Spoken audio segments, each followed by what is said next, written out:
hemoglobina aceptable. Todas las damas son famosas por tener un poquito menos de estatura, un poquito menos de peso y de hemoglobina también un poquito menos. Por lo tanto, no aprueban. Listo, yo no he dicho que no van a aprobar todas. He dicho que existe una mayor probabilidad de rechazo en esos casos. Entonces, ¿cuántos entrevistados necesitamos? 130, ¿no es cierto? Como tengo 240 estudiantes, no existe posibilidad de que no consiga 130 entrevistados, ¿verdad? Entonces, por ejemplo, el hospital nos apoya con todo lo que es rehidratación y un pequeño snack para todo el área, el personal. Ustedes van a acompañar, van a aprender, pero quien realmente va a atender a los pacientitos es el personal de banco de sangre, ¿no es cierto? Entonces, es un evento importante y me interesa que salga bonito. ¿Listo? El año pasado salió muy bonito, es la segunda vez que hacemos. El curso es bastante nuevo, entonces solamente para que sepan que sí, todos vamos a ir y vamos a ver si están o no están. ¿Entendido? Muy bien. Dicho, hecha la propaganda primero, ¿no es cierto? Ahora sí, en el momento que tengan que salir, pueden salir, no hay ningún problema, no me ofendo, no me va a pasar nada. ¿Sí? A los últimos 10 minutitos los voy a utilizar para quienes deseen realizar algún examen y de ahí voy a iniciar la tutoría. ¿Entendido? Muy bien. Entonces, para la primera clase, endocrinología.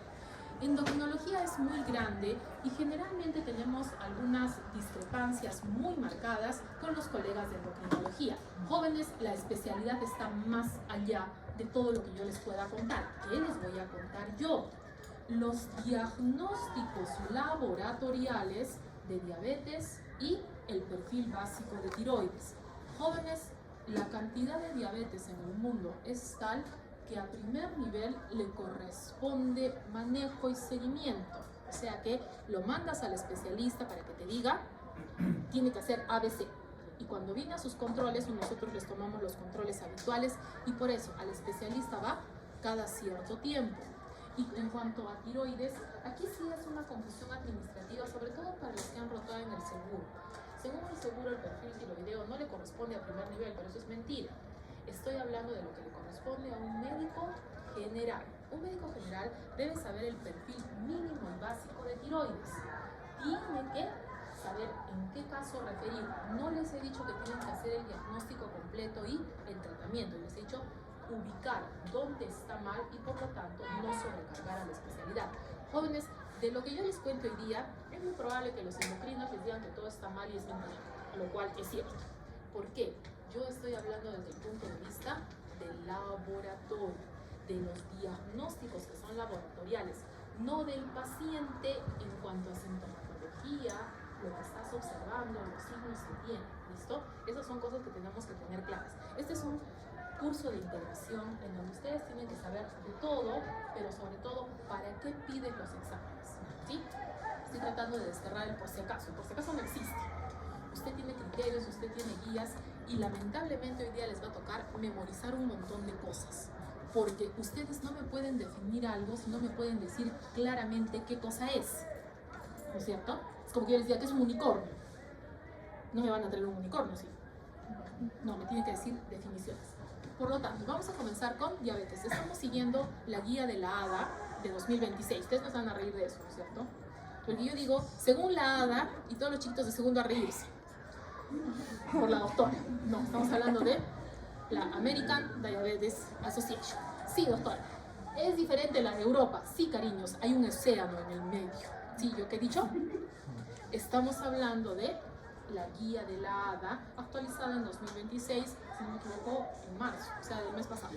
Que está igualita a la de 2025, honestamente creo que solamente han cobrado por la reimpresión, pero se mantienen porque hicieron varios cambios, ¿listo? Sino que se están manteniendo, ¿listo? Entonces, muy bien, tenemos que tener en cuenta que el perfil de glicemia nos va a hablar de alteraciones del metabolismo. Actualmente las alteraciones del metabolismo son muy frecuentes y sobre todo tenemos que ver cada uno de estos. Jóvenes, cuando estoy hablando de glicemia en ayunas, estoy hablando de glicemia plasmática. Ustedes dirán, ¿no es lo mismo? No, ¿por qué? La glicemia plasmática tiene parámetros especiales, como por ejemplo, ustedes como médicos tratantes, porque estamos hablando con ustedes como médicos generales y yo como encargada de laboratorio, ¿no es cierto? Tienen que explicarle al paciente acerca de los criterios requiere para que la prueba sea apropiada. No pueden aparecer en cualquier momento. Y si no se cumplen los criterios, la prueba no tiene validez. Es decir, no puedo darle un significado. A diferencia de la siguiente, que es la prueba de tolerancia a la glucosa, tiene por objetivo principal el tamizaje. Sobre todo de es altamente valiosa. Cuando aún la glicemia en ayunas no convence. ¿Cómo así como no convence? ¿Qué sucede? La glicemia en ayunas se puede alterar, ¿sí? Ustedes son el ejemplo más claro. Si es que han comido por última vez a las 2 de la tarde y han llegado a su casa tan cansados que no saben si es de día, es de noche, y han despertado y creo que se han ido con el mismo uniforme al hospital, y yo les saco sangre en ese momento, me van a salir hipoglicémicos por falta de ingesta. Pero si estamos en el siguiente caso, de que se durmió y se despertó a las 3 de la mañana recordándose que no había almorzado, no había cenado, y de paso puede adelantar con el café del desayuno, me van a salir con la glucosa en la estratosfera a las 6 de la mañana, ¿no es cierto? Entonces varía muchísimo de acuerdo al último consumo, y por eso es muy importante explicarle al paciente que tiene que consumir lo que normalmente consume. Si está acostumbrado a cenar media torta de chocolate en la noche, pues obviamente tenemos que ver que hay un problema. Pero en muchos casos el paciente aprende, y sobre todo el que está con diabetes o en estudio de diabetes o tratando de superar uno de estos casos, aprende cómo va el ayuno y para que esta prueba salga baja. Por eso tenemos la prueba de tolerancia a la glucosa.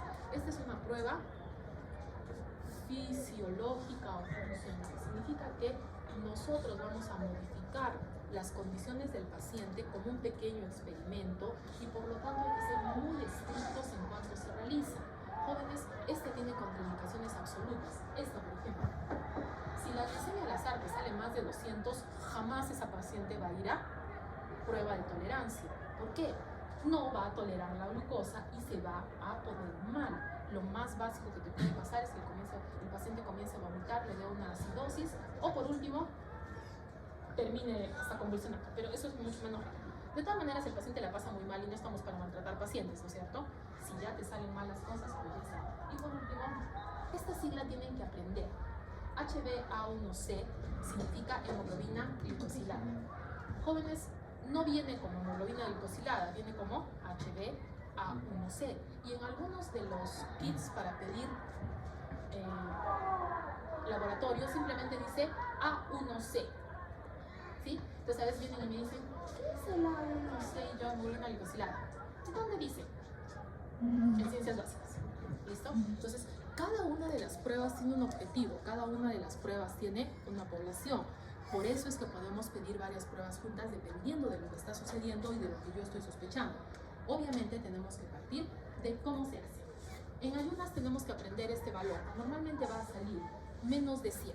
¿Por qué estamos trabajando con menos de 100?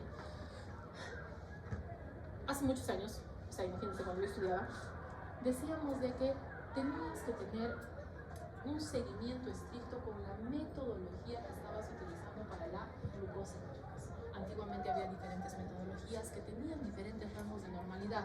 Actualmente se han homogenizado a las enzimáticas y todas te van a dar 100. Existen las de alta performance que son demasiado caras. Nadie va a pagar 8.000 cuando 5 soles te cuesta la prueba enzimática y te da respuestas muy estandarizadas. Entonces ya no hay ese debate es previo a cuando había varias pruebas, unas realmente confiables y otras no tanto. ¿Listo? ¿Qué tenemos que decirle al paciente? Que haga su vida normal, como quiera, una cantidad apropiada de agua, lo que siempre toma, y que no ande tomando té o café antes de venir.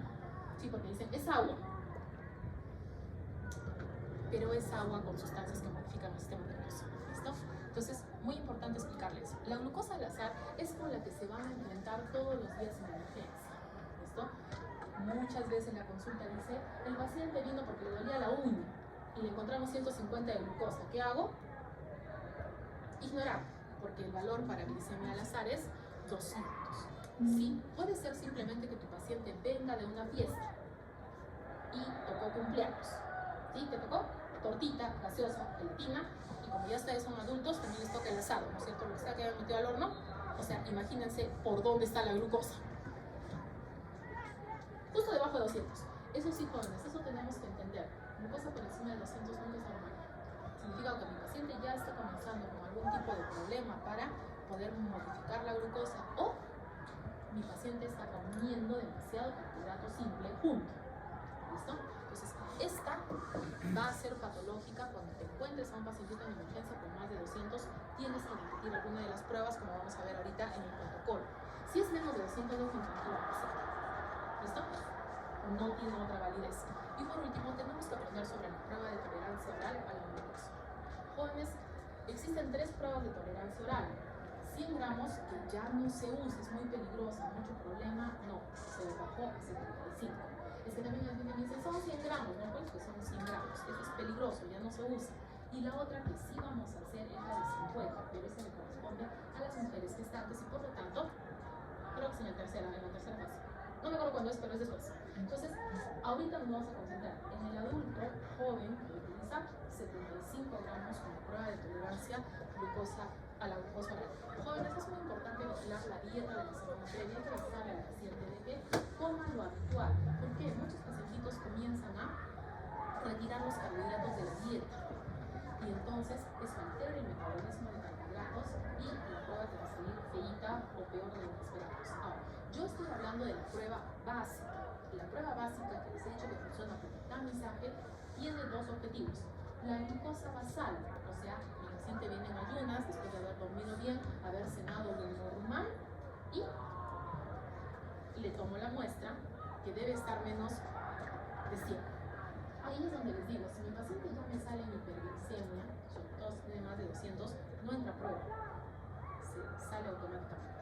El punto de corte es 140, por lo tanto, si mi paciente ya me da 141, ¿le haré la prueba? No, porque ya le di, o sea, decimos, la prueba de tolerancia a la glucosa oral tiene por corte 140. Si mi paciente ya vino en ayunas y tiene 141, me voy a pasar de los 200 permitidos. ¿Entendido? Y estoy aumentando el riesgo de que mi paciente reaccione de manera adversa a la administración de glucosa. ¿Entendido? Entonces, por eso tiene criterios. Hay que explicarle al paciente que no siempre se va a poder realizar. ¿Por qué? Porque si mi pacientito no tolera la glucosa anhidra, no funciona la prueba, no tolera. Para quien haya ido, o a veces cuando están ustedes en endocrino, los mandan, ¿no es cierto? Como el pacientito. Que averigüen qué le han dicho, qué le han contado, que lo acompañen, que lo vigilen, qué van a hacer. Entonces, ¿qué pasa? Los 75 gramos de glucosa anhidra se tienen que mezclar con 4 limones en caliente. Si uno nunca se da la glucosa sola porque es demasiado fuerte, es bien feíta y no disuelve por una cuestión de bioquímica, se va al fondo, entonces tiene que estar caliente. Imagínense una limonada con 4 limones en montones de un azúcar que sabe rarísimo, caliente, en menos de 10 minutos. ¿Cómo que menos de 10 minutos? Tiene que tomarlo en un tiempo establecido porque si no, la absorción de la curva no se respeta y no sirve. Entonces, muchas veces el paciente viene y me dice, pero yo voy a ir a pagar, porque estamos en mi casa, ¿cierto? Estamos en mi casa. Yo voy a ir a pagar la luz a Consuelo y voy a regresar. Y yo, no, usted no se puede mover. Por ahí dice que no se puede mover. Si es que hace ejercicio, va a metabolizar la glucosa que le estoy dando y no va a servirme la prueba de nada. ¿Listo? ¿Por qué? Porque la prueba básica dice, glucosa basal, administración de 75 gramos por lo menos en 10 minutos, ¿sí? Un control a las 2 horas. Si el paciente me dice, ¿qué voy a hacer 2 horas? Sentarse tranquilito, si quiere leer usted algo, tenemos silloncitos. Si entre más actividad realiza, menos confiable es. ¿Listo? Y por lo tanto, aquí también es muy importante entender que yo estoy hablando de la prueba de tamizaje. ¿Cuántas pruebas de tolerancia a la glucosa existen? Depende de qué esté buscando el endocrino, ahí sí. Una de ellas es glucosa a los 30 minutos, 60 minutos, 90 minutos y 120 minutos. Está buscando un perfil de curva para detectar hiperglicemias mayores de 200 que no se notan en el comienzo ni al final. La otra, la curva se hace entre glucosa e insulina, es decir, en cada momento, tanto el basal como 30, 60, 90 y 120 se hacen con glucosa y con insulina. Jóvenes, esto no es el estándar. ¿Cuál es el estándar? Basal, 2 horas. Punto. Porque luego dicen, ¿dónde están los otros valores? A ver, los otros valores tenemos que pedirlos uno por uno porque está usted poniendo una curva especial de tolerancia. ¿Entendido? Entonces dicen, vayan a averiguar por qué no tengo valores. Ah, porque no los digitaron nunca y no le puedo hacer al paciente a los que me lo pidieron. sobre todo en los casos en que se va a hacer sediado, es muy importante informarle al paciente que no se tiene que mover y que vamos a tener extracciones de sangre cada cierto tiempo. Jóvenes, esto se puede utilizar en adolescentes jóvenes, chicos de 17, 15, que puede ser que necesiten, y no van a, y bueno, ya son más altos que yo, o sea, por su peso y todo, ya les corresponde este nivel de glucosa. No van a tolerar bien la muestra. Entonces vamos a aprender que son 75 gramos de glucosa en alimentos tradicionales. Una Coca-Cola de 600 mililitros, normal. 2 panes normales de 25 gramos con 2 cucharas de mermelada, preferencia de presa, no me quiero chiste. 2 cucharas de mermelada, más un sublime mediano, no el sublime stick ni el sublime de 2 porciones, el mediano. Jóvenes, eso no suena a cumpleaños. Cambien los panes por mermelada, con torta, con foch, ¿no es cierto? Y ya lo tenemos completo, ¿no? Por eso tenemos que tomar conciencia de que los cambios de estilo de vida es lo que preconiza esta guía. Esta guía hace mucho énfasis en lo que corresponde a prediabetes para decirle al paciente que si ya tienes alteración del metabolismo, con los cambios de estilo de vida y dieta puedes cambiar esto. De hecho, actualmente dicen, no, están sobrediagnosticando diabetes. No. Lo que están tratando de decir es que mucha gente ya tiene diabetes, pero si corrige su estado, su estilo de vida y inicia medicación, puede curarse de la diabetes. Porque recuerden ustedes que en la versión tradicional nos decían que la diabetes era incurable y que la diabetes, sobre todo la de tipo 2, es un equivalente cardiológico, o sea que te va a dar un infarto. Pero entre más rápido diagnostiques, más rápido vas a poder tratar e inclusive ofrecerle al paciente la oportunidad de revertir la enfermedad, decirle se ha curado. ¿Listo? Una que es muy valiosa es la del dedito. Esta, jóvenes, es muy buena, tiene un método enzimático también y la tecnología es muy valiosa. ¿Y cuál es el problema?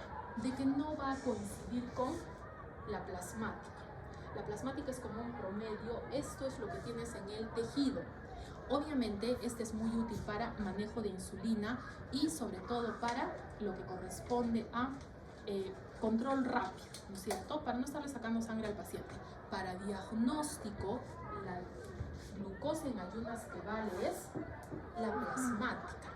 Entonces deben haber visto todas las campañas de detección de diabetes que se hace con dedito. ¿Tienen validez absoluta? No, solamente tienen valor de referencia. ¿Te salió mal? Te tengo que mandar al hospital a que hagas una prueba plasmática en ayunas. Generalmente, si es que esa te sale mal y no tienes todavía sintomatología ni cambios visibles, vas a pasar a prueba de tolerancia oral a la glucosa. Una consulta. En la guía de ADA, el glucosa en ayunas, ¿cuánto corte 126? Estamos llegando a eso. Momento. Son 2 diapositivas más allá. Ya. Entonces, bueno, también he visto que en algunos laboratorios, en vez de la glucosa negra, te mandan a tomarte justo una Coca-Cola, una naranja. ¿Es factible eso? Sobre todo para pacientes que no soportan. La glucosa negra da náuseas, da vómitos, y si el paciente vomita, la prueba se anula. Entonces sí, se hace un equivalente. No es exactamente preciso. ¿Por qué? Vamos a tener un mayor rendimiento y vamos a tener un mejor diagnóstico si mi paciente tolera la glucosa negra. Pero a un niño con 15 años, no, pues no le vas a exigir que haga eso, ¿no es cierto? O sea, generalmente, porque los mayores sí son un poquito más resistentes de sentarse y aguantarse el sabor a rayos y quedarse quietecitos. Los niños no, te vomitan en la cara, entonces no toleran. Pero es por eso. No es que esté aceptado, es que se realiza esta conversión de alimentos para que se tolere mejor la prueba. Si ya sabemos que el niño no nos va a colaborar, bueno, les digo niños, son gente a veces de 18, 20 años, que dicen, está feo, no me lo tomo. Y tú, pero tenemos 10 minutos, se nos acaba el tiempo. No quiero. Entonces ya sabemos, todos los que son más jovencitos, no, y también hay personas adultas que no han tolerado. Le han vomitado la glucosa negra porque ya tienen gastritis. Imagínense gastritis con 4 limones en ayunas. Un día divino, ¿no es cierto? Divino. Es por eso, es aceptable, pero no es el objetivo principal. Si mi paciente puede tolerar la glucosa anhidra, voy a tener una mejor prueba. ¿Listo? Y jóvenes, no se hacen las pruebas de glucosa anhidra cada rato, sino poco a poco. Entonces ahora viene el segundo examen, la hemoglobina glicosilada, que realmente, ¿cómo se llama? HbA1c o A1c para los amigos. Entonces, aquí tenemos que recordar la vida de un glóbulo rojo. Bueno, la hemoglobina vive en el glóbulo rojo. Nace en la médula ósea. Por lo tanto, punto número 1, tengo que tener la médula ósea sana. Luego va a circular, ¿no es cierto?, un tiempo determinado hasta que se encuentre ¿con quién? Con el vaso. El vaso reconoce daño en las celulitas y generalmente va a realizar hemocateresis aproximadamente a los 120 días. Digo aproximadamente porque ¿qué tal que el vaso está hoy día de mal humor? Lo mira mi glóbulo rojo y dice, no, me caes mal, pum, para adentro. Entonces, por eso hablamos de un promedio y por eso decimos que este es el seguimiento de los 3 últimos meses. Tenemos que recordar que los receptores, los canales para ingreso de glucosa a los glóbulos rojos son independientes de todo. ¿De qué dependen nada más? De concentración. Eso quiere decir que si en sangre tengo poquita glucosa, va a ingresar directamente. Y si en sangre tengo un montón de glucosa, va a ingresar directamente. Lo que sucede es que la glucosa tiene capacidad de fusión con la hemoglobina de forma no enzimática y permanente. Es decir, es como la cinta de embalaje. Una vez que ya te pegaste y sacarlo cuesta, entonces mejor se queda ahí. Por lo tanto, no va a poder modificarse mucho y tenemos que tener en cuenta que con una vida media de 120 días estamos hablando de los 3 últimos meses. Esto sirve sobre todo, no es el método elegido de diagnóstico, sí es cierto que puede funcionar como un método diagnóstico, sobre todo es el método de elección de seguimiento. ¿Qué me va a decir la hemoglobina glicosilada? Si mi paciente diabético está haciendo la dieta como Dios manda. ¿Por qué? Jóvenes, con 3 días de ayunas, mi paciente me aparece con 70 de glucosa en ayunas y dice, yo soy un angelito del Señor, ¿no es cierto? Pero nosotros tenemos otras formas. ¿Cuánto deben tener ustedes de hemoglobina glicosilada? 5.7%. Y ahí es donde viene el problema. Al ser un porcentaje, va a depender, en primer lugar, de la cantidad de hemoglobina. Por lo tanto, cualquier tipo de anemia, donde ustedes, no sé si deben saber qué es la disminución de hemoglobina, voy a tener un porcentaje anormalmente alto de hemoglobina glicosilada. Asplemia es la falta del vaso y por lo tanto voy a tener, la anemia es bajo. Tengo poquita hemoglobina glicosilada y decimos todo está bien, no todo está bien, mi paciente tiene anemia, no vale. En el caso de la asplemia no hay vaso y por lo tanto los glóbulos rojos siguen nadando por ahí por muchísimo más tiempo. Entonces, al estar más tiempo hay mayor oportunidad de glicosilación. Cuando se tiene la hemoglobina glicosilada alta, no hay nadie que saque los glóbulos rojos que corresponden, entonces ya no me serviría. En la uremia, los glóbulos rojos son más lábiles, de tal manera que van a vivir menos tiempo y por lo tanto va a parecer que hay poquita hemoglobina glicosilada. No, lo que pasa es que los glóbulos rojos los están recambiando mucho más rápido. En el caso de la hipertrigliceridemia severa, debemos recordar que definimos como hipertrigliceridemia severa, más de 1000.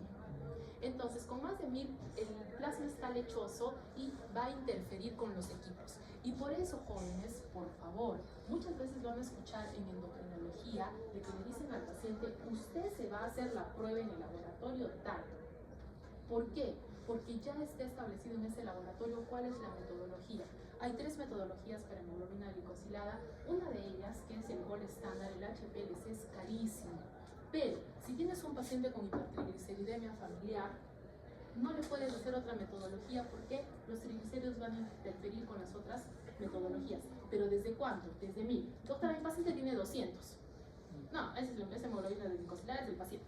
Luego va a suceder algo semejante con la bilirrubina. De hecho, puede pasar en muchas pruebas, pero para que la bilirrubina interfiera con las metodologías actuales de hemoglobina glicosilada, tiene que estar por encima de 10. ¿Han visto un paciente con hemoglobina total de 10? Son muy raros, son muy poquitos en esta medida y generalmente estamos hablando de algo realmente severo.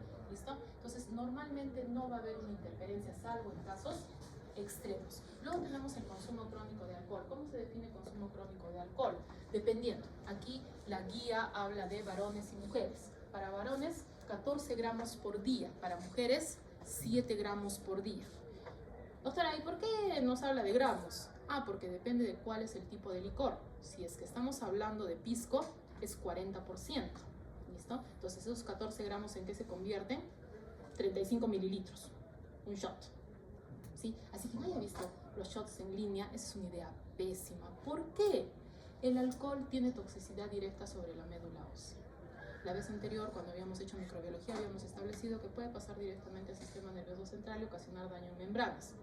La única utilidad del alcohol, jóvenes, es antisepsia de piel. ¿Listo? ¿Por qué? Este consumo, jóvenes, como les digo, 14 gramos es un shot, algo de 400 mililitros de cerveza o 2 vasos pequeños de vino. O sea que muchas personas pueden ya estar en este nivel de consumo y por lo tanto la médula ósea no va a tener una buena producción de glóbulos rojos y esto también hace que sea más difícil que la hemoglobina glicosilada sea confiable. Entonces, como punto de diagnóstico es válida perfectamente. ¿Por qué? Porque te permite cumplir los criterios, pero es mucho más útil como control. Entonces, aquí está la metodología. Como les digo, el hemoglucotest es muy bueno y tiene una gran ventaja: el manejo de la glicemia continua en el caso de pacientes con insulina. Muchos pacientes tienen que tomar 4 o 5 inyecciones de insulina por día y eso tiene que ser dependiente del nivel de glucosa y aquí va a ser muy útil, pero no es diagnóstico. Ya hemos hablado de la glucosa en suero, que más o menos se considera como un promedio de la glucosa en el cuerpo y generalmente dicen que suele salir un poquito más que el hemoglucotest. ¿Por qué? Aquí las celulitas ya se están comiendo la glucosa, aquí recién está en transporte. Entonces, por eso no va a haber coherencia total. Muchos dicen, ¿cómo es que le han tomado la muestra de sangre a las 5 de la mañana y a las 6 de la mañana le han clavado su dedito y tienen 15 puntos de diferencia? Es perfectamente comprensible teniendo en cuenta que son diferentes tejidos y son diferentes procesos y por lo tanto es muy importante saber para qué estás tomando, ¿no es cierto? Y qué hacer con las diferencias. Normalmente, qué hacer con las diferencias es protocolo del hospital. 15 puntos de glucosa entre 2 mediciones de 1 hora con metodologías distintas no va a variar mucho, ¿listo? Entonces, uno tiene que saber para qué está tomando. Esto, jóvenes, se ha vuelto realmente valioso y este es uno de los motivos por los cuales es muy importante hacer clase teórica.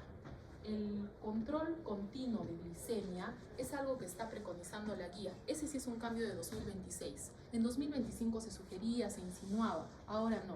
Se está diciendo que ¿para quién era el control de monitoreo continuo? Paciente con bomba de insulina, ¿no es cierto? Tienes que saber cuánto tiene y, de acuerdo a eso, aplicar. Paciente que ya tiene manejo varias veces al día de insulina, porque no lo vas a estar clavando 5, 6, 7 veces al día, ¿sí?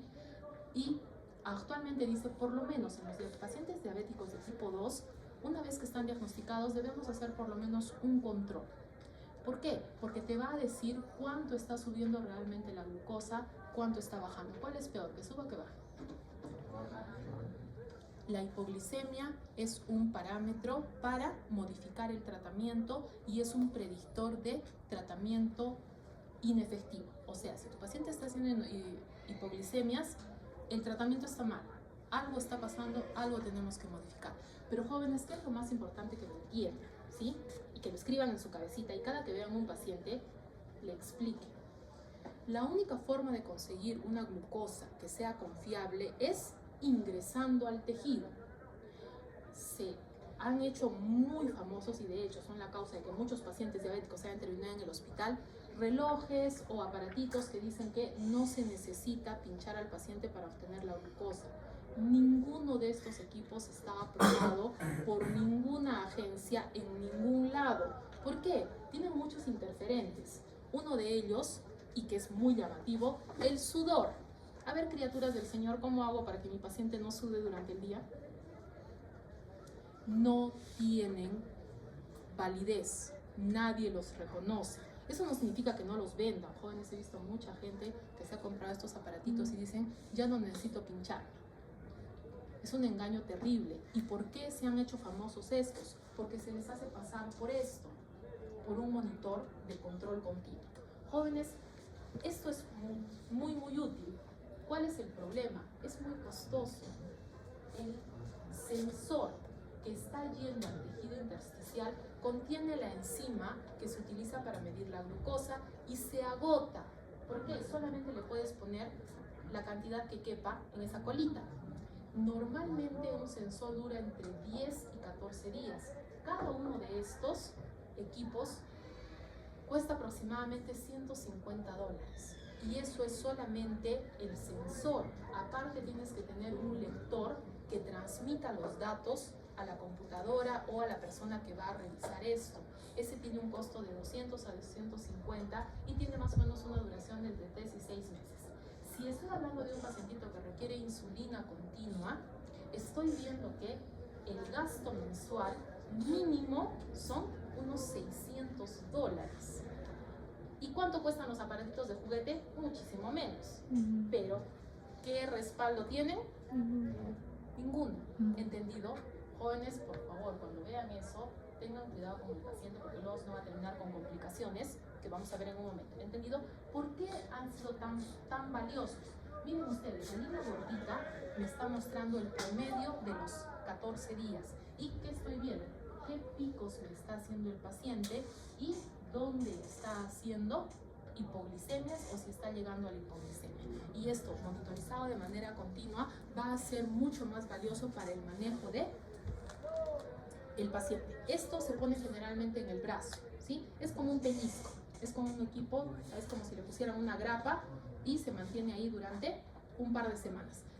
Son dos modelos, el otro modelo solamente dura 10 días. Entonces, doctora, hay que estarlo que dura 10, 15 días, sí. No queda de otra, ¿entendido?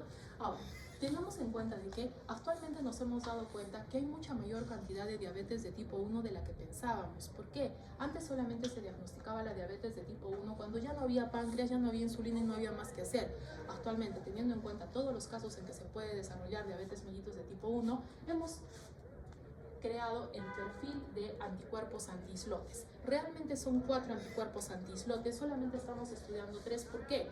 El cuarto casi no se utiliza. ¿Cuál es el cuarto? El antiinsulina. El anticuerpo antiinsulina se recomienda en todo paciente que va a iniciar tratamiento con insulina y se va a marcar. No tiene valor diagnóstico, por eso no se considera dentro del perfil básico. Entonces, tenemos que saber que existe, por si acaso alguna vez les preguntan, y es no se puede utilizar en cualquier persona que ya haya recibido insulina. Y por eso no está dentro del protocolo oficial. Pero hay que tener en cuenta que los 3 anticuerpos se hacen juntos. ¿Alguien sabe hasta qué hora es la clase?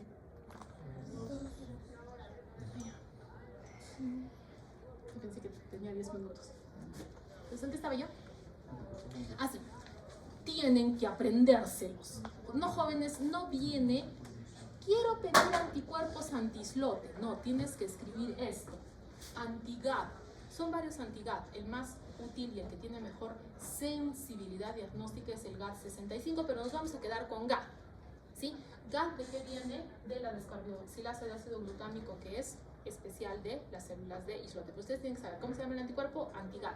El segundo es el IA2, igualito que la inteligencia artificial, pero este se refiere a la tirosina fosfatasa de tipo 2.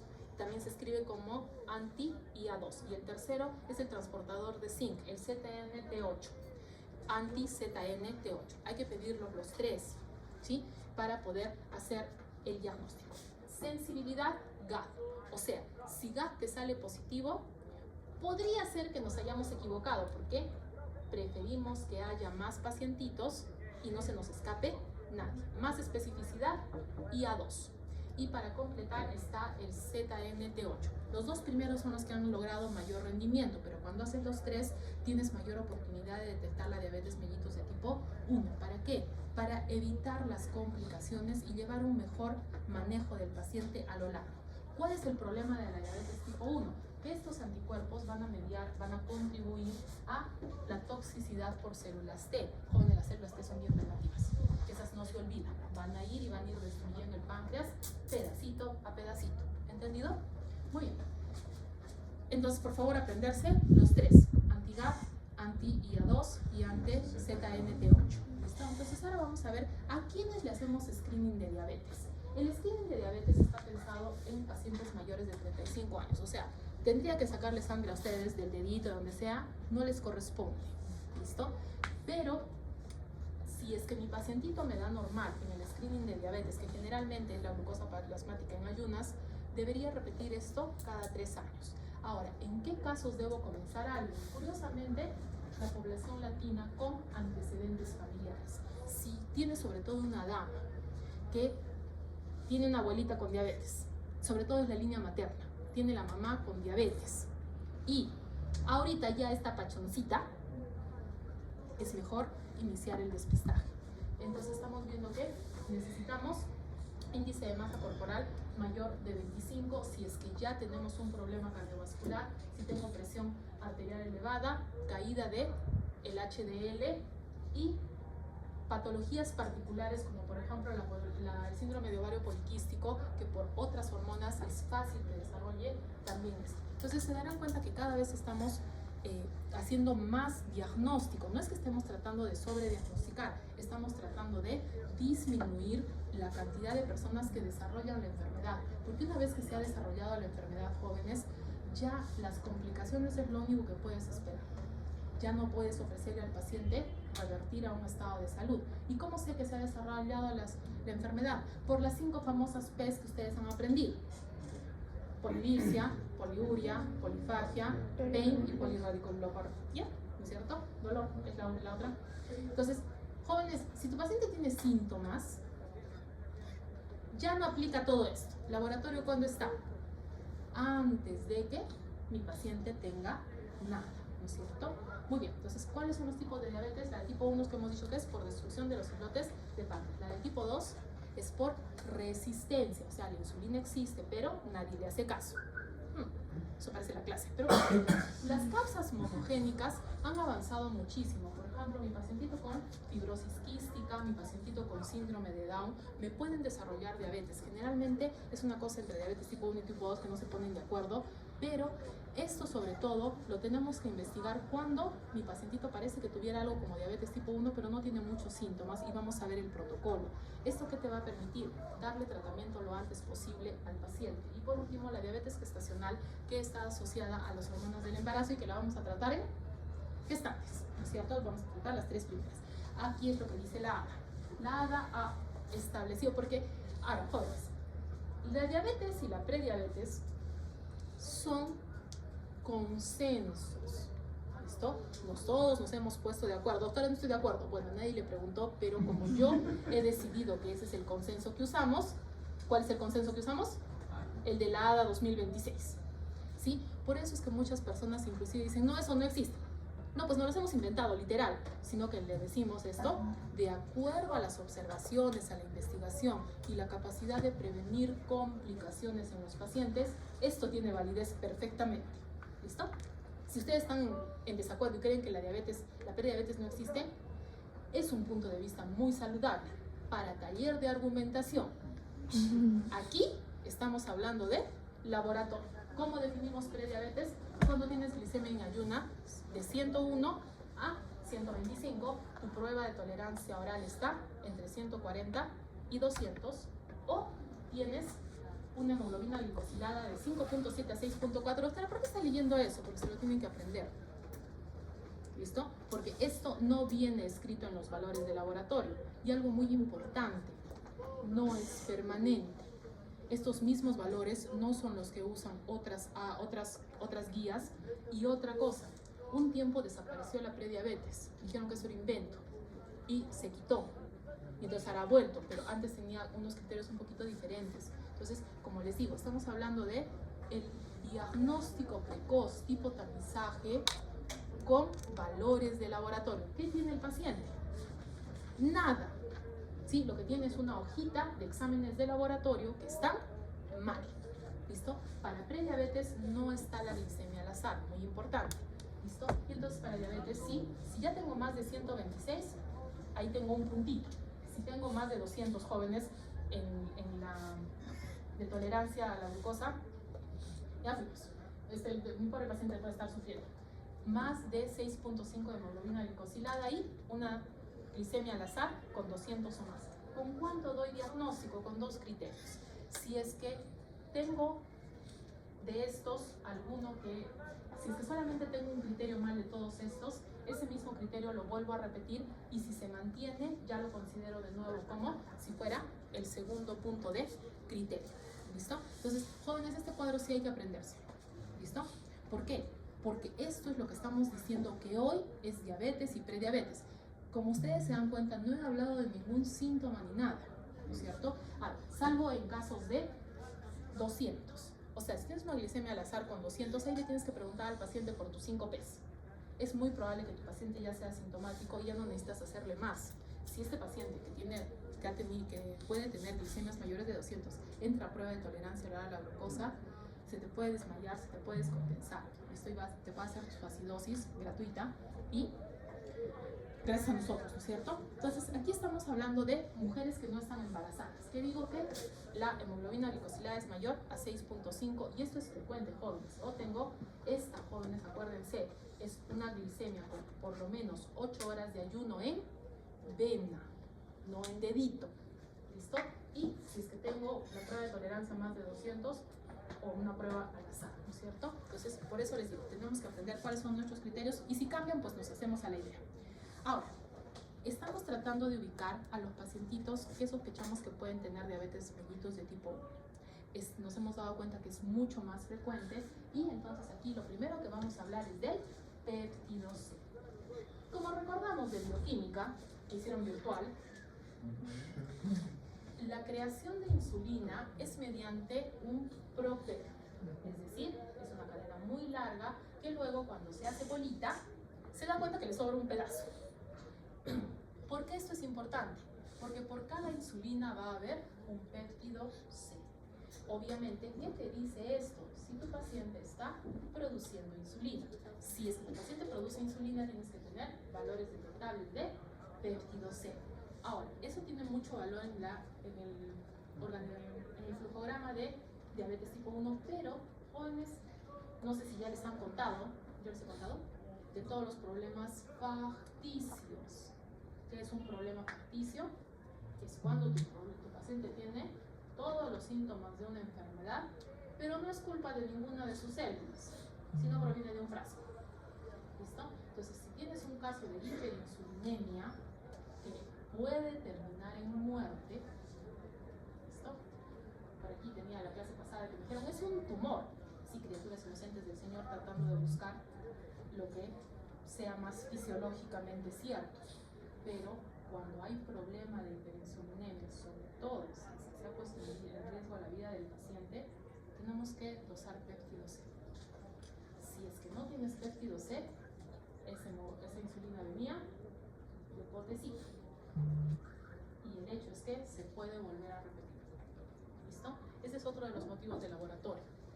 Poder identificar si es que el pacientito me está diciendo la verdad y toda la verdad. Porque la dieta de mi paciente diabético es 3 días para que la glucosa en ayunas salga bien. Luego le toma la hemoglobina glicosilada en la estratosfera, ¿no es cierto? Entonces, por eso, el laboratorio dice, siempre encuentran algo mal en el laboratorio. No, al laboratorio es un poquito más difícil engañarlo, no nos pueden contar cuentos, ¿no es cierto? Entonces, en primer lugar tenemos que ver que sospeches una diabetes mellitus tipo 1, algo que esté yendo raro con las glucosa, no tiene una sintomatología clara, entonces con eso comenzamos. Alguien sospecha que hay diabetes mellitus de tipo 1, por diferentes motivos. Le hacemos los anticuerpos. ¿Cuáles son los anticuerpos, niños? Anti-GAD, anti-IA2, anti-ZMT8. ¿Listo? Pobre que me pidan perfil. Porque decir, ¿perfil de qué? No, o sea, se tiene que escribir. Si es que te da positivo, pues ya está. Lo diagnosticas con diabetes de tipo 1, aunque aún tenga reserva de insulina. Puede ser que quede un trocito de páncreas. ¿Listo? Muy bien. ¿Qué pasa? En el caso de la edad, en esta diabetes tipo 1, que es como que un poco más lenta, sobre todo la monogénica, la edad es muy importante. Los pacientes mayores de 35 años generalmente van a tener más sintomatología. Los menores de 35 años son los que va a ser el diagnóstico más apropiado mediante el laboratorio. Entonces dicen, se parece a una diabetes monogénica, y ya les dije cuáles son los que tenemos, síndrome de Down y fibrosis quística, que es bastante frecuente por esta zona. Entonces dice, sí, entonces hacemos nuestro dosaje de péptido C. Y si el péptido C me sale menos de 200, tiene diabetes de tipo 1. 1. ¿Entendido? Entonces, ¿cuánto es lo mínimo de...? Esto sí viene en las ¿cómo se dice? En los valores normales, ¿no es cierto? Lo mínimo que puedo tener es 200. Si tengo menos, digo... Aquí estamos viendo de que el de menos era para acá. Me equivoqué de cuadradito. Si tiene menos de 200 es diagnóstico de diabetes tipo 1, ¿no es cierto? En cambio, en el otro de aquí, hay que buscar los genes. Son un montón de genes, y aquí viene otra cosa. Los exámenes famosos del hisopito son un jueguito. Cuando tú estás hablando de genes, tienes que decirme un perfil. Por ejemplo, cáncer de mama tiene 200 genes. Por eso sus exámenes son costosos y el resultado son 18 páginas. Que te dicen, eso ya interpretar es de la gente que pide el examen. Por eso aquí las diabetes monogénica también tienen su lista, son un montón y te dicen cuáles son las probabilidades, qué le tienes que decir al paciente, esto es una cosa familiar, hay que buscar en el resto de gente. Por eso el estudio es diferente. No es ese jueguito de el hisopito que compras en la farmacia y que no es muy costoso, están baratísimos, pero los de identificación genética, jóvenes, son bien caros, bien caros. Aparte de eso, que muy pocos se hacen aquí, ¿entendido? Entonces, menos de 200 aquí en este cuadradito, ¿sí? Menos de 200 diabetes mellitus. Pero ¿qué hacemos con los pacientitos que tienen más de 35 años o ya comienzan a tener algunas alteraciones? Pues tenemos que dosar. Si es que tengo más de 600 de péptido C, eso es diabetes de tipo 2. Entre 200 y 600 es trabajo del endocrinólogo. Yo le mando nada más cuánto salió y él ve al paciente. Y si tengo menos de 200 es indicativo de diabetes mellitus tipo 2. ¿Le andamos dosando a todo el mundo péptido C? No. Cuando estamos sospechando diabetes mellitus de tipo 1 y cuando tenemos hiperinsulinemia facticia. ¿Listo? Muy bien. Entonces, ahora, hemos dicho que lo ideal para control de glucosa era 7% de hemoglobina glicosilada. Esto se ha modificado un poquito en la guía también, pero sobre todo sí quiero que aprendan algo. Si tienes 7% de hemoglobina glicosilada, que es lo que decimos que todos los pacientes deben tener, significa que el promedio de glicemia del día es 154. ¿Se acuerdan que mi prueba de tolerancia era positiva a 140? O sea que las cosas no están yendo tan bien. ¿Listo? Eso significa que eso es lo que aceptamos. ¿El paciente está perfecto? No. Pero, jóvenes, también tenemos aquí que ver, si no me equivoco, la siguiente diapositiva, sí. La edad. Si es que ustedes están para diagnóstico de diabetes, no, les voy a exigir todo. Porque de acuerdo al Instituto Nacional de Estadística e Informática, ustedes deben vivir 73 años, como mínimo. O sea, tienen que terminar de trabajar hasta los 70 en el hospital y los otros 3 años ya ven qué hacen. Ustedes dirán, doctora, no, es más tiempo. Sí, sobre todo los que tienen abuelitos, abuelitas dirán, no es más tiempo. Sí, es muy probable, pero por lo menos me tienen que vivir 73 años. Por lo tanto, si es que están en diagnóstico de diabetes a los 30, más o menos 35, ¿falta más de la mitad de la vida por vivir o no? Entonces a ellos sí, les caemos encima y decimos menos de 6.5 de hemoglobina glicosilada. Tenemos que hacer un buen control porque tengo que prevenir complicaciones a largo plazo, ¿entendido? Ahora, a ellos les recomendamos dosaje continuo de glucosa. No, están muy jovencitos, ¿listo?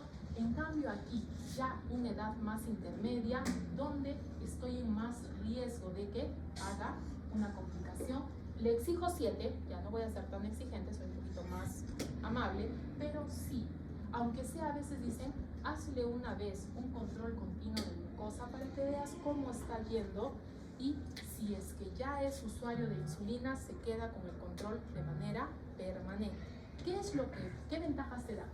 TIR es el promedio, ¿se acuerdan de la línea media? Entonces te dice cuánto tiene que estar, aproximadamente tiene que estar en línea 70% de las veces. Nuestro goal, o sea, nuestro objetivo está más o menos en ese 150 del 7%, entonces tiene que cumplir. Si es que no cumple, significa que la dieta, los medicamentos no están yendo bien. ¿Qué más se mide? La parte de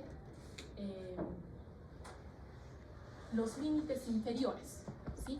Sino que aquí tenemos dos tipos de hipoglicemia, la que está por debajo de 70 y la que está por debajo de 54.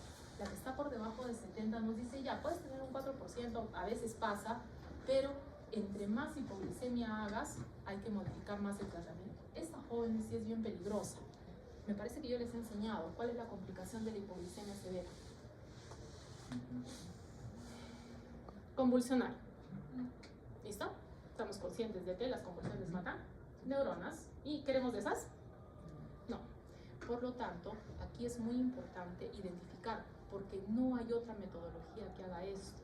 Cuando no hacemos un control continuo de glucosa, a veces no podemos identificar hasta que el paciente te hace una crisis hipoglicémica y termina en el hospital, que es una complicación también frecuente, sobre todo cuando el paciente está utilizando insulina.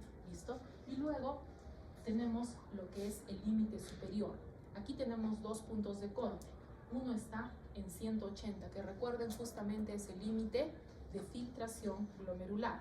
Es decir, sí te acepta que suba un poquito más de 180 y el paciente tiene diabetes, pero 250 tiene una tolerancia menor. Recuerden ustedes que entre más eleva, mayor riesgo de que mi paciente haga las complicaciones hiperglicémicas de la diabetes, ¿entendido? Y ya obviamente entre más abuelito, pues no lo voy a ir exigiendo tanto, ¿no es cierto? Ya los abuelitos mayores ya lo dejamos así y las indicaciones para el control continuo van a ser mucho menores, van a depender del caso, ¿entendido? Entonces, ahí hemos visto que para el control estamos utilizando la hemoglobina glicosilada y el dosaje continuo, o que se llama control continuo de glicemia, ¿no es cierto?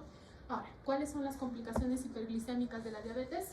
Cetoacidosis diabética y el estado hiperosmolar hiperglicémico. En la diabetes, en la cetoacidosis diabética, jóvenes, es muy importante aprender los criterios. Eso sí tenemos que saber. Necesito más de 200 de glucosa en plasma. Luego, esto de la cetosis, la manera oficial es midiendo la cantidad de beta-hidroxibutirato en plasma. No he visto que se haga, no tenemos el reactivo. Entonces, ¿a qué recurrimos? A nuestra supertira reactiva. En pacientitos que tienen tendencia a hacer estas complicaciones, se les manda con su tira de orina a la casa. Y entonces el pacientito a veces viene y dice, la tira ha dado 2 crucecitas de cetonas y ya vienen solitos antes de que se te pongan más mal. ¿Listo? Entonces, eso está haciendo que el control de los pacientitos en casa sea más seguido y ya no vayan tanto al hospital por gusto o vayan pronto al hospital antes de que se me descompensen, ¿entendido? Y como es acidosis, tengo que tener un pH menor de 7.3. Entonces, esos son nuestros criterios de diagnóstico. Ahora, para el estado hiperosmolar, hiperglicémico, tengo que tener más de 600 de glucosa. ¿Cuál es el problema? Aquí arriba no hay insulina, entonces pasamos a metabolismo de lípidos y por eso aumentan los cuerpos cetónicos. Aquí abajo tengo un poquito de insulina y esto no llega a inhibir a las contrarreguladoras, entonces tengo a todas trabajando y por eso es que la glucosa se descompensa tanto. Aquí hay que tener en cuenta que la osmolaridad, tenemos aquí, por favor, 300. En otros protocolos dice que la hiperosmolaridad es a partir de 320, pero esto ya te da más problemas y más riesgo de complicaciones. Por eso estamos trabajando con esta que es 300. Verán ustedes que la fórmula ahí es imposible. Entonces, ¿qué haces? Abres tu calculadora de osmolaridad y metes los datos. Eso sí no les voy a hacer aprender ni de chiste. ¿Listo? Entonces hay que tener en cuenta que la hiperosmolaridad se controla con hidratación. Nosotros no hacemos tratamiento. Ahora, puede haber un poquito de presencia de cuerpos cetónicos, pero no es el diagnóstico. ¿Para qué se coloca esto? Que si aparecen algunos cuerpos cetónicos, eso no te retire el diagnóstico de estado hiperosmolar hiperglicémico. ¿Entendido? Y no tiene que estar acidótico. Ustedes dirán, doctora, lo ideal no es 7.35. Nos están faltando 0.5 puntitos de pH, pero no nos vamos a pelear por eso. Si tiene más de 7.3, aceptamos que no está acidótico. ¿Entendido? Hay que crear. Pero ustedes dirán, doctor, momento. Y no puede ser que sea mixto, sí, entonces eso ya es para clínica. ¿Entendido? Nosotros estamos aprendiendo los valores diagnósticos de estos dos problemas y complicaciones de acuerdo al laboratorio.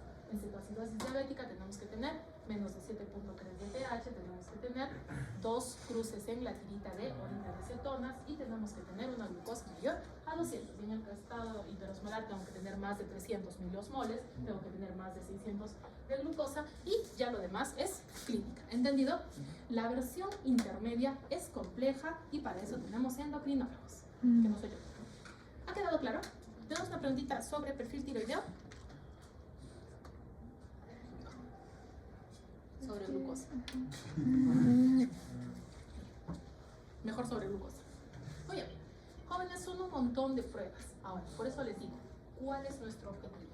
Mi objetivo es que ustedes sepan el perfil básico y dirigido al primer nivel, en donde ustedes puedan identificar si hay un problema y si esto debe referirse o el paciente tiene que quedarse en primer nivel. Tenemos que tener en cuenta que la más importante y la que tienen que aprender es TSH. ¿Listo? Si bien es cierto, siempre vienen los valores normales, por favor, sí me gustaría que recuerden algo. La TSH menor a 0.1 está mucho más asociada con neoplasias. O sea, si TSH cuando te sale baja, te sale mucho menos de 0.1, algo está muy mal. ¿Listo? Normalmente trabajamos con TSH de 0.1 hasta 5, pero en mayores, así como yo, no mentira, mayores de 70,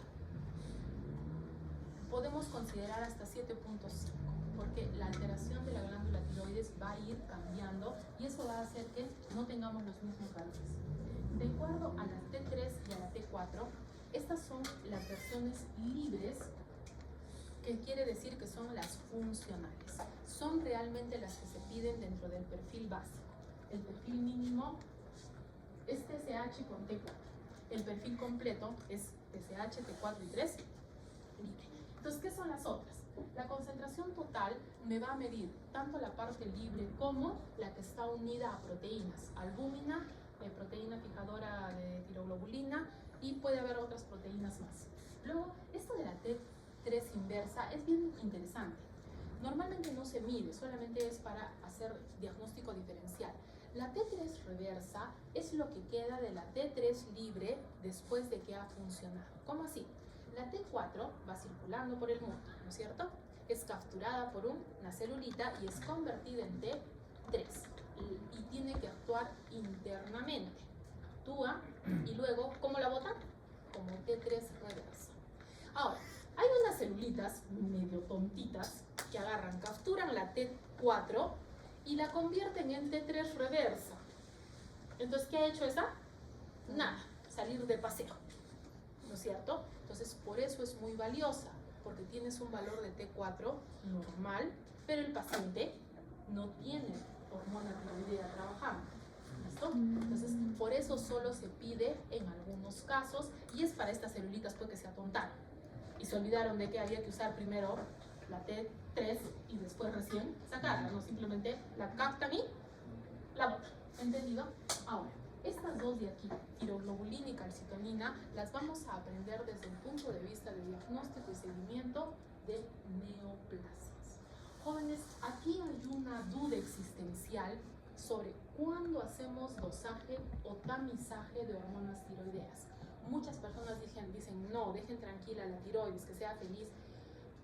No es una idea con la que yo comulgo mucho, pero esa es, como se dice, una opción. Esa sí no tiene guía, ¿listo? Sí hay una fuerte recomendación de hacer estudios de hormona tiroidea a toda mujer mayor de 50 años. Jóvenes a los 50 años en las damas, los problemas de tiroides se van a la estratosfera. Entonces, sí resulta ser valioso. ¿A quién más se le recomienda un perfil tiroideo? A toda mujer gestante. La tiroides es una de las primeras glándulas que va a desarrollar en el recién nacido. Y si la madre tiene alteraciones tiroideas, es probable que repercutan en la tiroides del niño. A veces la tiroides del niño está manteniendo a la madre y se está perjudicando al bebé. ¿Listo? Entonces, no está actualmente en ninguna de las guías y no se hace, pero es recomendable, sí, es recomendable para ver que mejora. Yo no les he dicho que esté en la guía, por eso no les obligo a aprender, pero sí es recomendable. ¿Listo? Ahora, muchas de las alteraciones de tiroides, sobre todo en mujeres mayores de 50 años, están asociadas a la producción de anticuerpos. Tenemos que aprender nuestros 3 anticuerpos. Los anticuerpos anti-TPO, obviamente, van dirigidos contra la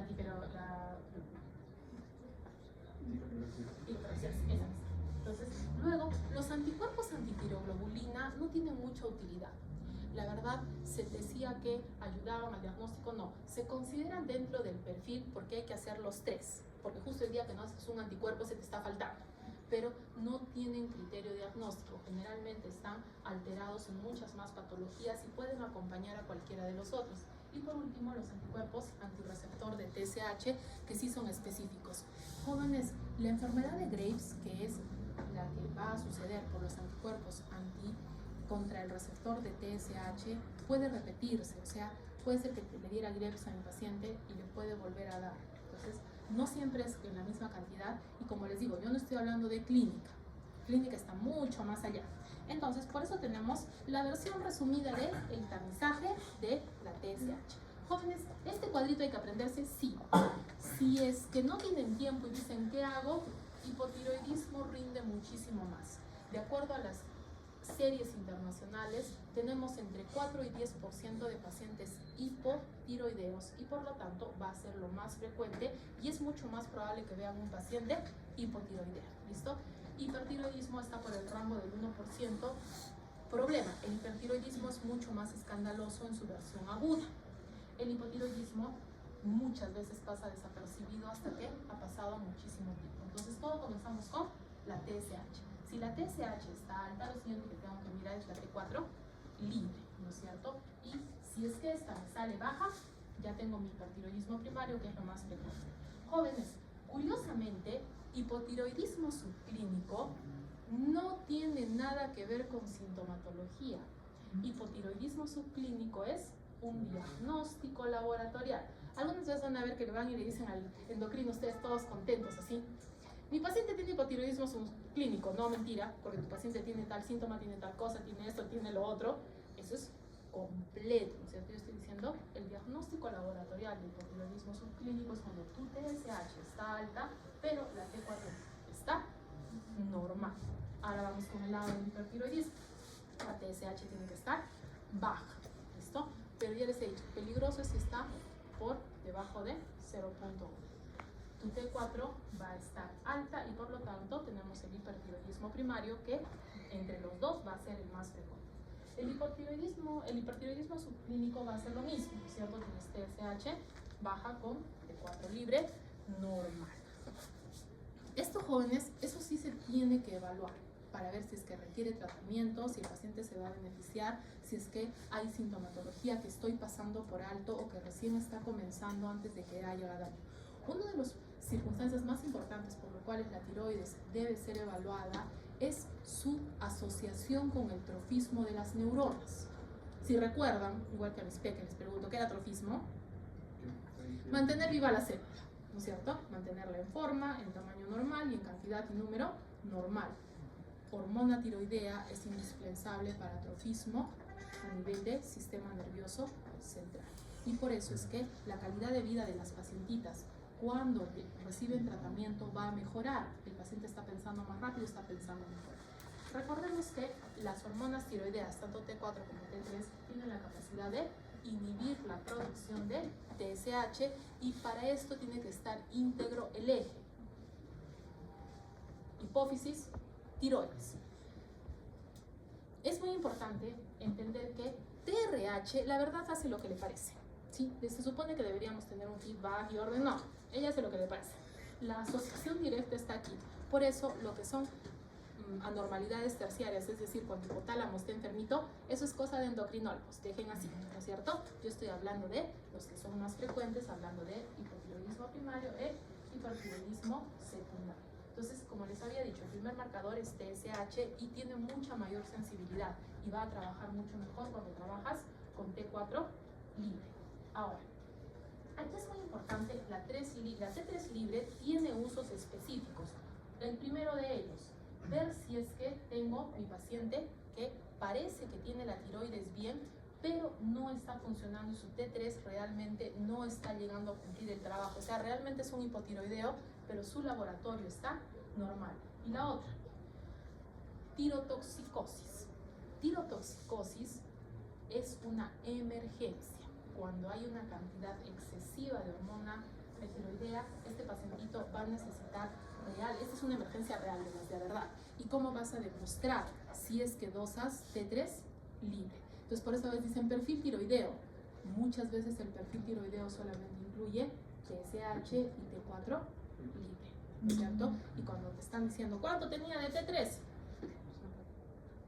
No había, ¿no es cierto?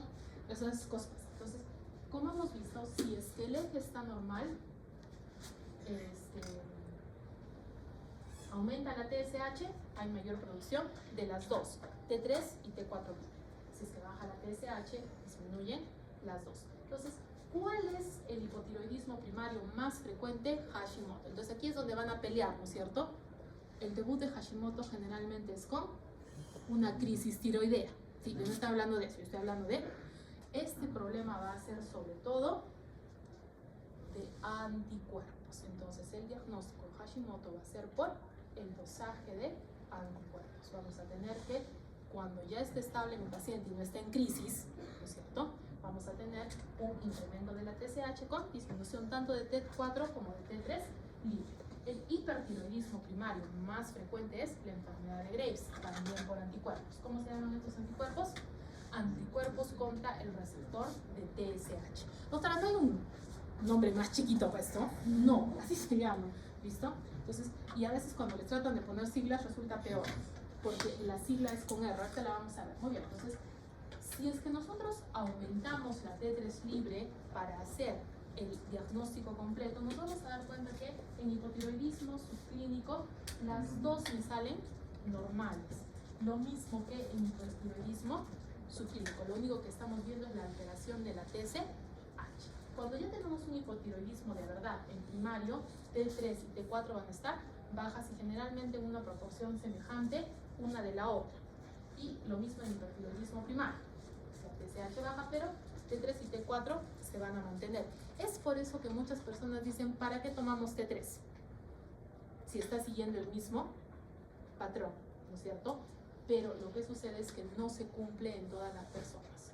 Por eso es muy importante, cuando ya estamos viendo sintomatología, cuando el paciente ya está con el endocrinólogo, ver. Y jóvenes, aquí también van a ver muchas veces que el endocrinólogo le dice, sus controles van a ser en tal sitio, ¿sí? Y si viene con otros exámenes, no le va a aceptar. Estamos hablando ahí de reproductibilidad de TSH, no está tan estandarizada. Algunas veces sí va a variar un poco en los equipos, de algunos inclusive van a tener valores de referencia diferentes. Entonces por eso tratamos de mantener la metodología en los hospitales. Entonces por eso dice, solo le acepto del hospital, allá, porque siempre tratamos de mantener ese mismo perfil. Aquí estamos hablando del hipertiroidismo secundario, hablando de una neoplasia que está secretando TSH y por lo tanto vamos a tener todas ellas elevadas. Esta TSH no es de la hipófisis, normalmente es de donde sea que esté el tumor. El tumor puede estar en la hipófisis, muy raro, o puede estar en otro lugar y está que produce y por eso no hay retroalimentación negativa y va a mantenerse mientras yo tenga el tumor. Y aquí tenemos la resistencia a la hipófisis se atonta, ¿no es cierto? Y llegan las hormonas tiroideas que se están produciendo continuamente, pero ella no hace caso, ¿listo? Entonces, van a haber otros problemas y otras cosas, sí, esto de tiroides es mucho más complejo, pero ya les he dicho. Al inicio, lo más importante es saber si es que esto tiene que continuar al endocrinólogo o mi paciente está en un rango normal y no necesita más. Los anticuerpos, como les había dicho, aquí pueden aparecer en diferentes tipos de enfermedades. De hecho, hay una fuerte asociación entre lo que son problemas de anticuerpos contra páncreas y anticuerpos antidiabetes y otros tipos de autoinmunidades. Entonces, no son completamente específicos. Lo que sí es cierto es que en la enfermedad de Graves voy a tener un alto rendimiento de los anticuerpos contra el receptor. Si ustedes se dan cuenta, me puede dar también los otros anticuerpos, pero ¿por qué está marcadito solo este? Porque este es el diagnóstico. Si los otros te dan positivos o negativos, no va a cambiar tu diagnóstico. En el caso de tiroiditis, la de Hashimoto, primero es el anti-TPO, es el que tiene mayor sensibilidad, si se dan cuenta. ¿Por qué? A veces el antitiroglobulina sale negativo y dicen, ¿qué pasó? Pues que no produjo y ya está, pero sigue teniendo tiroiditis de Hashimoto. Este tiene mayor rendimiento, pero siempre en este caso sí evaluamos los dos conjuntos y lo más frecuente es que los dos estén positivos. Más marcado es el anti-TPO. Ahora vamos con la tiroglobulina. ¿Qué es la tiroglobulina? Es una sustancia que solamente se va a producir en tiroides y que está encargada de la producción y todo esto. ¿Para qué sirve, jóvenes? Para el carcinoma diferenciado de tiroides. Esto es muy importante porque aquí estamos hablando de un caso donde el carcinoma no ha avanzado y por lo tanto vamos a tener la producción de tiroglobulina que nos va a ayudar muchísimo, en primer lugar, para salud. En el diagnóstico es indispensable tener un basal para que puedas hacer los controles. No es parte del criterio diagnóstico, pero se tiene que tener una tiroglobulina previa para que puedas hacer los controles posteriores. Jóvenes, si es que ya no está diferenciado, la tiroglobulina no tiene el mismo valor. Entonces, tiroglobulina es para carcinoma diferenciado de tiroides. Y esto me dice que después del tratamiento, que generalmente es quirúrgico, 1 a 2 meses es el tiempo que le doy para que desaparezca. Si es que todo ha sido un éxito, al primer mes casi voy a tener 0 y para el segundo 0.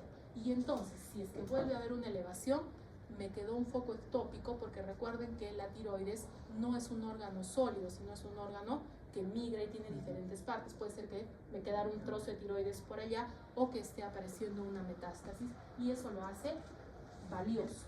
Pero no es el único diagnóstico, es el diagnóstico principal y el que seguramente van a ver, porque jóvenes, el carcinoma de tiroides es bien frecuente. ¿Listo? Le da hasta a la gente joven. El año pasado teníamos una alumnita y ha salido. Eso es lo bueno, ¿por qué? Porque ahora se están identificando muchos de estos problemas con masas más pequeñas, que es más fácil controlar y que tienen mejores prospectos a largo plazo para el paciente. Es frecuente que haya falla en la creación de tiroides, por lo tanto, cuando tengo un bebé con hipotiroidismo, parte del protocolo es dosar tiroglobulina. Si el bebé produce tiroglobulina, es que su tiroides está enfermita. Si no produce, es que no tiene tiroides. Y aquí viene de nuevo la tirotoxicosis facticia. Si es que tenemos una crisis de tirotoxicosis, es decir, tengo las hormonas tiroideas por la estratosfera, tengo que tener la tiroglobulina elevada, porque eso significa que proviene de las celulitas de la tiroides. ¿Si no, de dónde provenía? De frasco. ¿Listo? Entonces, jóvenes, tenemos que tener en cuenta esto y también tenemos que saber cómo poder identificar, porque eso generalmente, esas son preguntas bien frecuentes. ¿Cómo sabes que la insulina es del paciente? Péptido C. ¿Cómo sabes que las hormonas tiroideas son del paciente? ¿Entendido? Ahora tenemos la calcitonina. La calcitonina es una hormona que va a tener que ver con el metabolismo del calcio, pero esta se produce en las células parafoliculares, es decir, fuera de las que producen T3 y T4. Y este de aquí, ¿para qué va a ser? Para carcinoma medular de tiroides, que también es frecuente. Obviamente el otro es más frecuente, pero también este puede aparecer y nos va a ayudar tanto en el diagnóstico porque va a estar elevada y eso no es normal. No es frecuente que tengas la calcitonina elevada. Y para el seguimiento lo mismo. Después del tratamiento vamos a poder evidenciar si es que este ha sido efectivo, considerando que los valores de calcitonina van a disminuir. ¿Entendido? Yo creo que así es mi clase. Sí. Entonces, jóvenes, ¿cuándo los vuelvo a ver?